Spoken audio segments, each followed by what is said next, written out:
Yes. What the police really should have done is allowed the protesters to move around freely throughout the city. And what they should have done, because they had the resources, they had helicopters and tanks. By tanks, I mean they had these kind of, I don't know how to describe them, somewhere between an assault vehicle and a truck, these big armored truck things. And 19,000 riot cops. They could have allowed the kind of peaceful protesters to walk anywhere in the city and instantly arrested these so-called black bloc anarchists.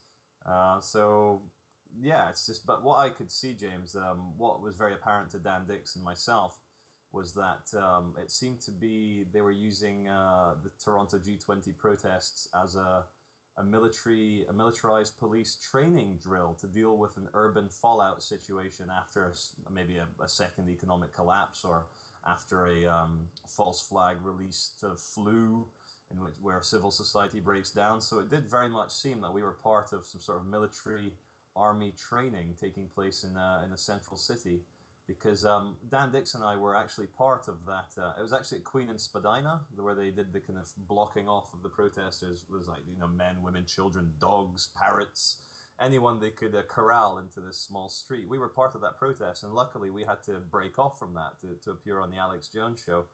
And then those 400 people got circled by the police, and they were doing this weird tactic, which I'm sure you've seen the videos, where they had the riot cops all lined up, and then they would open up for a second, 2 or 3 other officers would run in and grab a girl around the neck and tear her away from her boyfriend as she's screaming and crying, and they'd carry on doing that. So it was almost like from Alice in Wonderland, the kind of card soldiers just suddenly snapping sideways.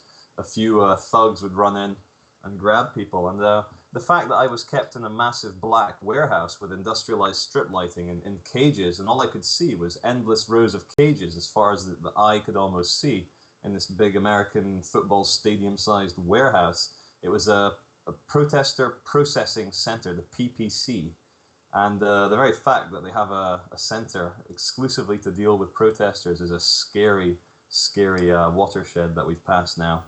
It sure is. It sure is. And you're right. I mean, there's no doubt this is just the latest test of the latest upgrade of the urban warfare fallout scenario planning that they're doing, and it's just a laboratory for this type of thing. And we saw the horrific results of that. Not only the warehouse processing, but also the cops ripping the legs off of prosthetic legs off of amputees, women saying that they were strip searched by male officers and violated, and just horrific story after horrific story. And I recently saw a video of a police officer when confronted by people saying that they didn't have to let him search their bag because this was Canada and there's the Canadian Charter of Rights and Freedoms. He said, "This isn't Canada, this is the G20," which was a horrific thing to hear from someone in a uniform like that. Almost incomprehensible. And just to play devil's advocate, and I'm not obviously disparaging your work or anything you're doing, but the question is, to what extent do we feed into the system by engaging it in this type of thing? That's a very good question, and you actually touched upon this in one of your earlier podcasts about a year and a half ago, when you said that perhaps shows like the Alex Jones or even the Corbett Report or maybe the Love Police, we are an inoculation, where we're almost like the pressure release valve, which maybe people kind of gather around on the internet and say, "Oh well, Alex Jones, James Corbett, they're doing all the information. We can just settle back."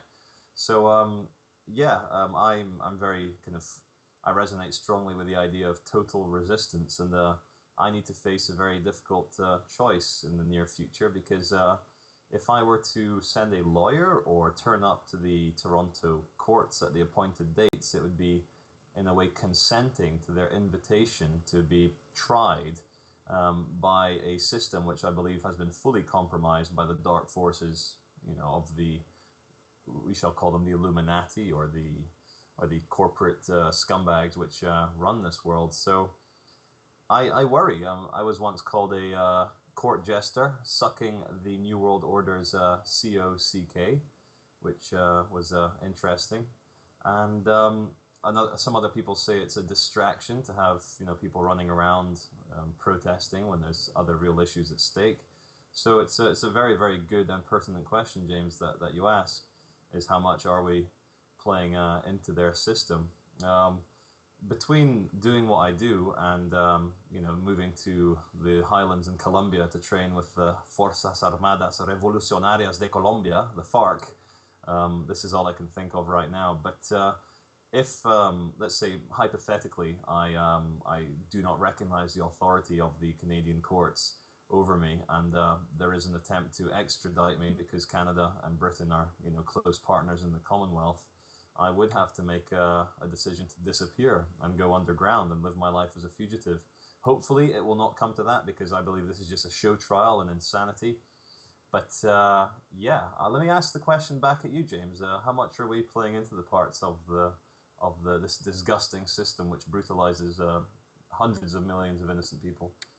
Well, I ask you the question because it's a question I think about all the time, and I think about increasingly, and I don't know how to answer it. I don't know if we are playing into the system, but again, I don't know what else to be doing. I don't think I'm going to be running away to Colombia to join the FARC, so I don't know what the alternatives are really, but I just know that things seem to keep getting darker and darker, and there has to be a way to as you say, as your whole point is to lower the fear and to raise love, but it seems like it's a very uphill battle.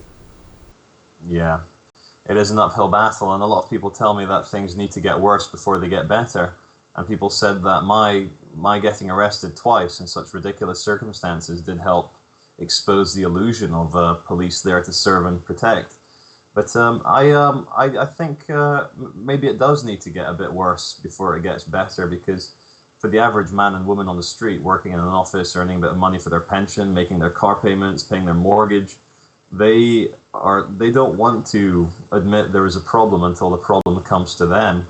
So until their son is beaten and detained by thugs, or until their sister has her private parts fingered by court staff at some detention center on the outskirts of Toronto, then they won't want to know about it. So it sounds really horrible to say this, but we just need to have the power structure in place keep exposing itself and make mistakes, and it does need to carry on making mistakes.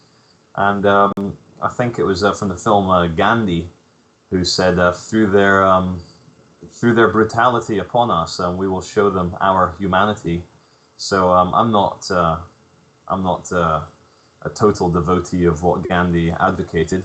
I believe the political situation in India was turning anyway before Gandhi came on the scene. But I don't know if I'm strong enough or man enough to take all these blows and not react like a human being, because there is something romantic about the Colombian Revolution, or the struggles of the Irish Republican Army against the British during the Troubles in Ireland. I am very ambivalent towards violent uprisings, because sometimes I can see that in order to remain human, you have to take sides. And there's a very interesting essay, I can't remember who wrote it, maybe even a Canadian, called Pacifism as Pathology, which I recommend all the listeners and viewers to look up online, Pacifism as Pathology. And it talks about how the Black Panthers or some other groups in America were basically neutered by the kind of libertarian, liberal advocates of total passive and peaceful resistance, when in fact some of these groups were starting to do some good work. So I hope we never have to come down to that. But if I'm faced with a choice between allowing thugs into my house to to put my family into a camp, or fighting back, I think the choice would be very easy to make when the time comes. But like you, James, I wrestle with the question every day.